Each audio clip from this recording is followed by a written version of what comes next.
Sveiki susirinkę prie kompiuterio ekrano ar telefonų. Štai mes vėl kalbame apie audio aparatūrą. Smagu, kad jūsų būrys plečiasi ir daugėja palaikančių. Paskelbus kontroversišką temą, kaip dėžių dempingavimas įtakoja muzikos garsui ir skambesiui kolonėlėms. Pažiūrėjęs Egidijaus video apie S90 ir jų perklausęs gyvai, aš ilgai krapščiau savo galvą ir mąsčiau, kodėl jie taip gerai skamba. Jų garsiakalbiai pigus, paprasti, mūsuose lengvai gaunami, tikrai nėra kažkokie ekskliuzyviniai, žemadažnis, Tarybų Sąjungos gaminys, viduriukas vokiečių, visatonas, viršus aukštadažnis, išvis kinietiškas. Ir kodėl jis taip gerai skamba? Taip, ten yra tepaliniai kondensatoriai rusiški.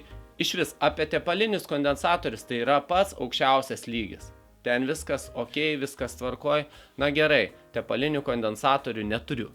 Apie juos dabar neeksperimentuosiu. Kitas dalykas – dempinguotos dėžės. Prisimenu, turėjau tokias, kaip pravardžiuojamos yra samapliotnos dėžės, bet pats dariau, jas dempingavau su paralonu, išklijau. Žemas buvo tikrai geras, kinietiški garsiakalbiai skambėjo puikiai. Ir pagalvojau, kad turbūt tai tikrai įtakojo šitą skambesį. Apie tai prabilus Reels'e trumpam video daug sulaukiau mūsų sekėjų negatyvių ir nesutinkančių su mano nuomonė atsiliepimų. Jūs turite teisę turėti savo nuomonę, kaip ir aš savo. Aš išbandžiau, išklijavau be fazo invertoriaus šį kartą Teledyne kolonėlės ir galvą krapščiau. Nugirdžiu, kad žemas daug geresnis, žemesnis, detalesnis, minkštesnis. Vėl krapštau tą galvą. Tai ar aš čia man vaidenas, ar čia galvoj kažkas negerai, kitas iki audiofilui gali šitai būti. Paskambinau Egidijui. Jo nuomonė buvo tokia, kad taip bus skirtumas, tikrai bus, todėl kad išklijavus paralonų sienelės, garso bangos, kurios vaikšto viduje, atsitrenkia nebe į kietas sienelės, o į minkštą paraloną ir nebejudina šitaip garsiakalbio membranos. Mažiau iškraipimų, detalesnis, tikslesnis garsas, pagal jo šitaip aiškinimą. Taigi, mielieji, kviečiu tuos, kurių esate jau įsiklijavę paralonų, parašyti komentarą. Teigiamą ar neigiamą. Tai ar jums pasikeitė garsas į teigiamą pusę ar ne.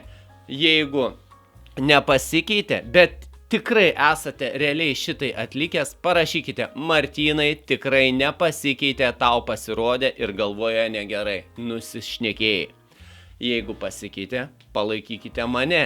Kitas dalykas, prisiminus istoriją, tikrai kūriau video apie Mission kolonėlės, turiu netgi 2 poras tokių kolonėlių. Atidarius vidų, pažiūrėjus išėmus garsiakalbių, ten midbosis nėra didelis, ten tokiu pat yra išklijuota paralonų sienelės. Juk Mission kompanija didelė, turi savo laboratoriją, savo inžinierius. Gal jie kvailai taip nedarytų. Aš tai esu paprastas žmogus, ne inžinierius, bet bandau išgirsti skirtumus eksperimento būdu, o jie turi laboratorijas. Ir pasitikiu, kad tikėtina garsas eina į geresnę pusę. Čia yra susiskaldimas tarp stovyklų, kaip ir laidai. Vieniems skamba laidai, kitiems neskamba.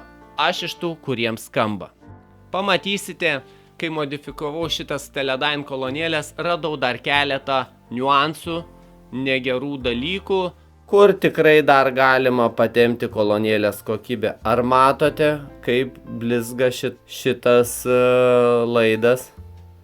Čia tikrai yra ne varinis, ne kažkoks balto metalo. Tikėtina, toks tikrai skamba daug prasčiau negu variniai. Šitie laidai privalo būti pakeisti.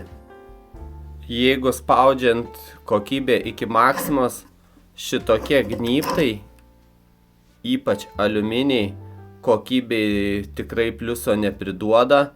Tai jeigu dėl tankaus išėmimo įdėjimo, dėl eksperimentų reikėtų įsigyti bent varinius, bet kai pakeisiu laidus, tokių gnybtų pas mane iš viso nebeliks, nes jie tikėtina tikrai suryja kokybė.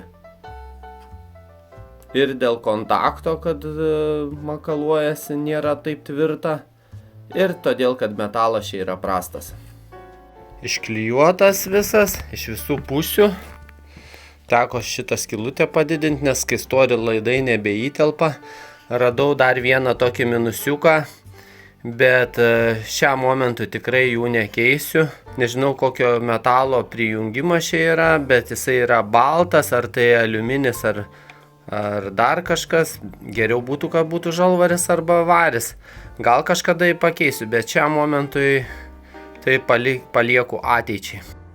Negaliu pasakyti, kaip pasikeitė garsas vien pakeitusi varinius laidus arba vien pakeitusi paraloną, nes iškart šitas modifikacijas atlikau dvi.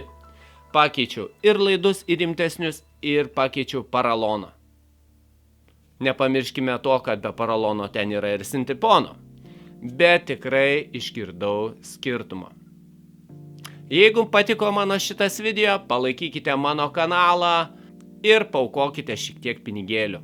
Šitie pinigai bus skirti kurti naujam turiniui apie audio aparatūrą. Iki, mielieji draugai, ir laukiu komentarų, tai ar pasikeitė garsas išklijavus paraloną ar ne. Tai kainuoja tik keli centai, 1 valandos darbo laiko išklijuoti jūsų kolonėlės. Manau, investicija nedidelė, bet verta to. Iki kitų kartų, draugai.